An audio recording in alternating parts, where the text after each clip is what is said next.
Watch Dr. Drew's new show at 9 on HLN.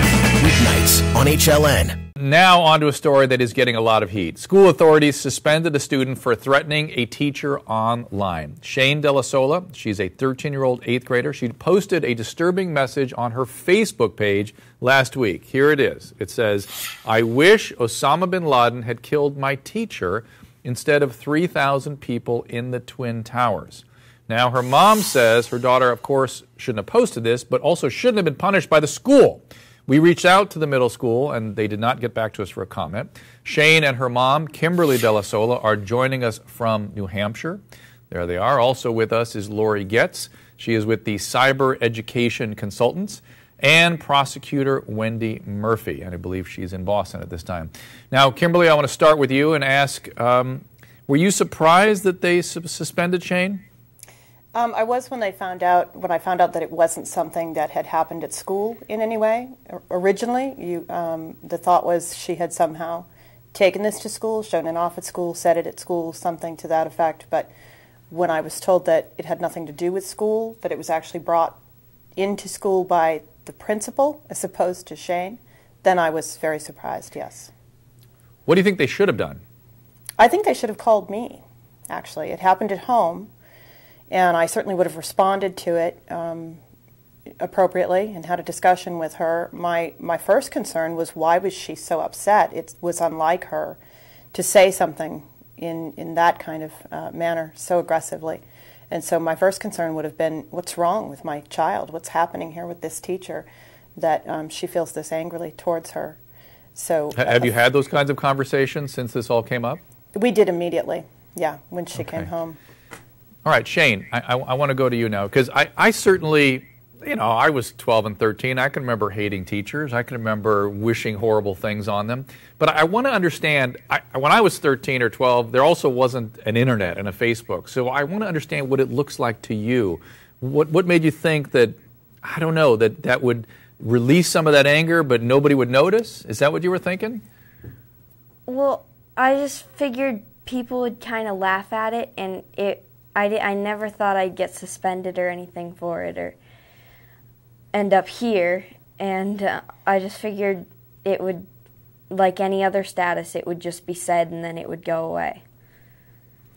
So do you now understand this differently, that hateful language can really have an impact? Yeah. I'm curious by you thinking that it's funny. Do you, again, I'm just fascinated by people your age and how the internet is perceived. When people say horrible things on the internet, do they think it's funny? Well, it wasn't funny, but I mean, I didn't mean it, so I don't know. I guess I just didn't think anything real big of it. So you didn't mean seriously you intended to hurt somebody. Lori, do you think the school should have suspended her?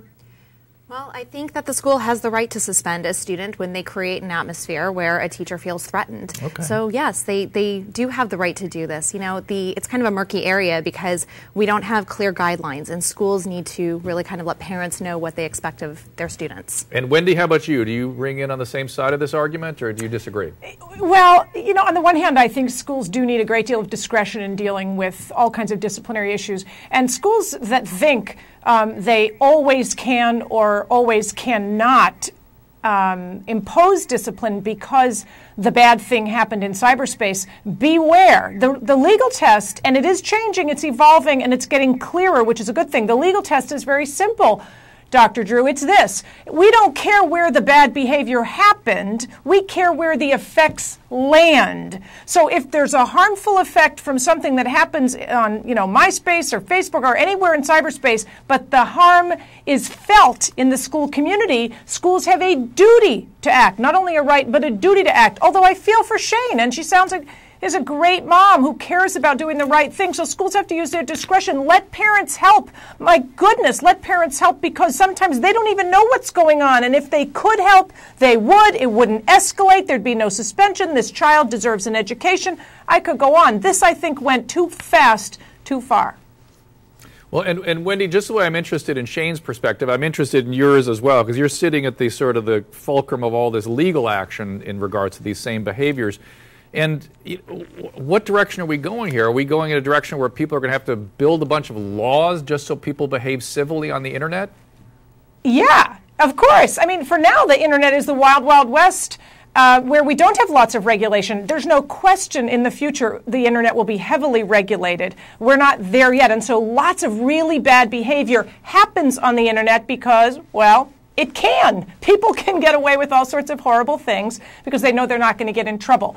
Schools, I think, do have a special responsibility. The law is clear that schools have a special responsibility. We've certainly heard lots of stories about bullying, whether it's texting or on the internet and social networking, causing suicide. You know, we need to step it up and then some, if you ask me. I'd like to see more regulation on the internet. We're definitely moving in that direction. And, you know, look, you know you can't make jokes at the airport, right?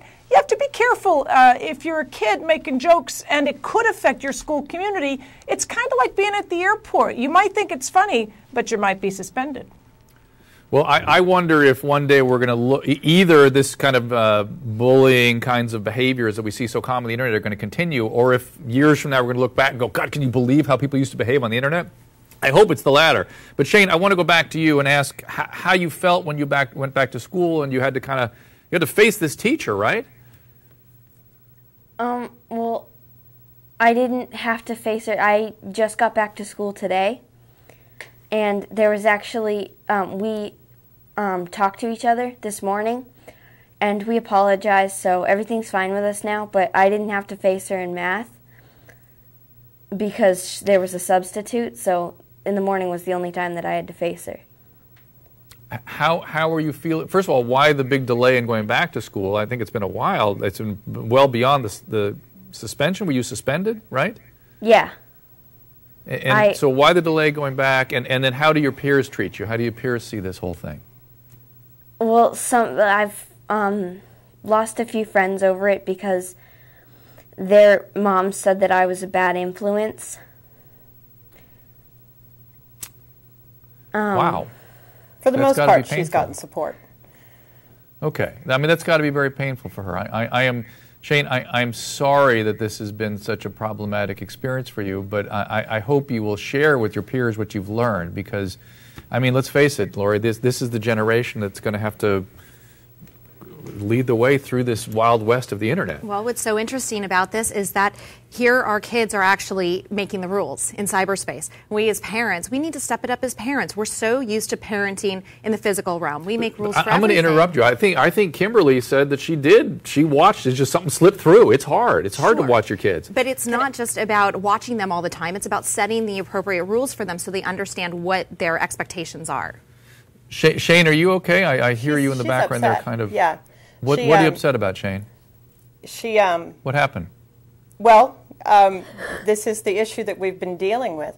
This is a child whose Facebook was completely locked down, whose principal heard about this through a phone call. It didn't infiltrate her school in any way. She didn't take it to school.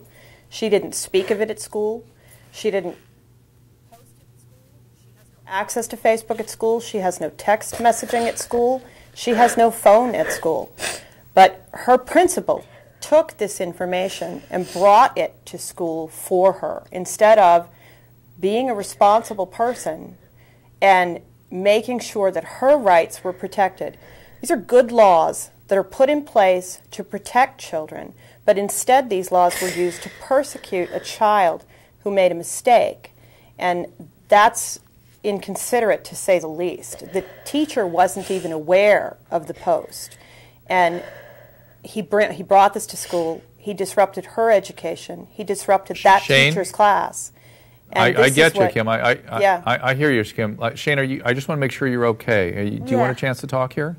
I am so sorry this has been so hurtful for you. I really am. And for the most part, you do feel supported by people. Is that true? Yes. Okay. Are you crying about something particular right now? I'm just...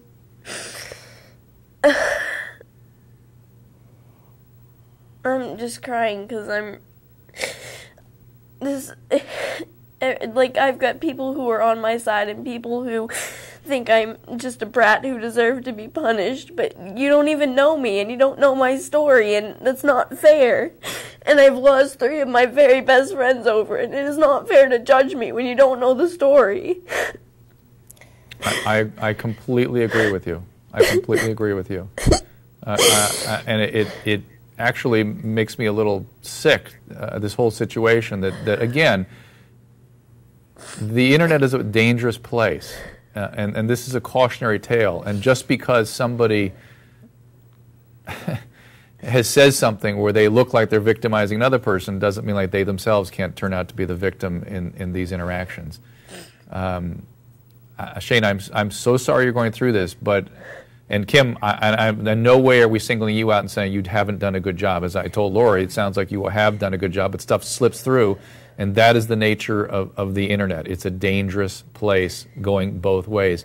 Wendy, do you have any concluding comments for us about how parents can protect themselves? I'm very angry that this child is this upset because this is an area of expertise of mine, and I can tell you a story about a young girl, similar situation, who was harassed on Facebook, people calling her names, calling her sexual slurs. And when she went to the school to ask them to punish the bullies at the school who were doing that to her, you know what they said? We can't get involved. That's off campus. That's free speech. Sorry. So what I really dislike about this story is that this poor child who did almost nothing when you compare it to what other kids have suffered, who end up taking their own lives because they get bullied in that same environment, they end up committing suicide. This poor child is crying. Schools need to get it together and punish when it's appropriate and back off when it isn't. Is it worth it? I bet that school feels pretty bad right now. Well, Shane, thank you so much for sharing the story. I really appreciate it. And maybe you and I get together on the phone a little while and talk about how you're feeling and make sure you're okay, all right? Okay. And thanks, Kimberly. Thank you, Wendy.